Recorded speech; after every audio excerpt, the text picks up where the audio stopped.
দেবতা দুধ পান করে না। ওই পদ্মে যাইতেছিলেন খাজা মাইনুদ্দিন চিশতি, আল্লাহর একজন মাহবুব বান্দা, একজন আল্লাহর ওলি।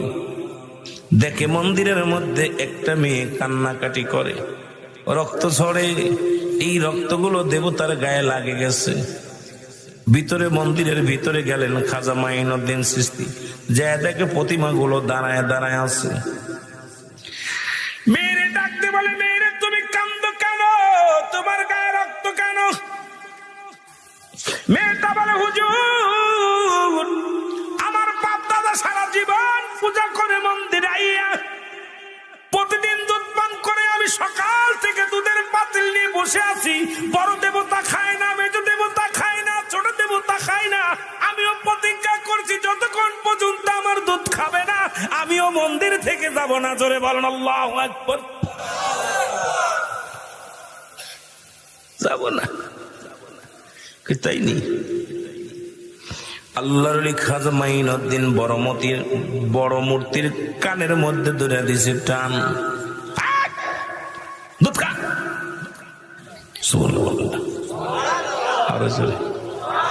আল্লাহর ওলিদের পাওয়ার কেমন রে ভাই, আল্লাহর ওলিদের ক্ষমতা কেমন একটু যাই না লাও। খাজা মাইনুদ্দিন কানের মধ্যে টান দিয়ে বলে, মূর্তি, দেবতা দুধ খা। মেয়েটার কপাল দিয়ে রক্ত ঝরে, তাড়াতাড়ি খা। মূর্তি কয়, হুজুর বিয়াদবি মাফ চাই, খাইতেছি, দেরি করব না। জোরে কন্যা সুবহানাল্লাহ। আস্তে কইতেন নি, আস্তে কইতেন নি। দেবতা মেয়েটার হাত থেকে দুধের পাতিল নিয়ে পান করা শুরু করলেন। দেবতায় ভাগ করে খালেন, যতগুলো দেবতা আছে সবাই ভাগ করে দুধ খায়। খাজা মাইনুদ্দিন কয়, মারে আর কান্দিস না, তোর জীবন ধন্য, তোর দেবতায় দুধ পান করেছে, তুই চলে যা। জোরে জোরে বলেন মারহাবা। খালি পাতিল নিয়ে বাড়ি গেছে। বড় পণ্ডিত ডাকতে কয়, মারে দুধ কই? দুধ তো প্রতিদিন দেবতারে দেখাই না, আমরা জ্বালাই খাই। ওদের দুলা দিচ্ছে, কলা খা, কলা খা। রাগ করে নিয়ে এবার এগুলো তো আমরা এনে খাইয়ে ফেলি। দুধ কই? মেয়ে বলে, বাবা,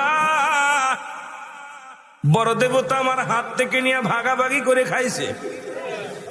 আল্লাহু আকবার।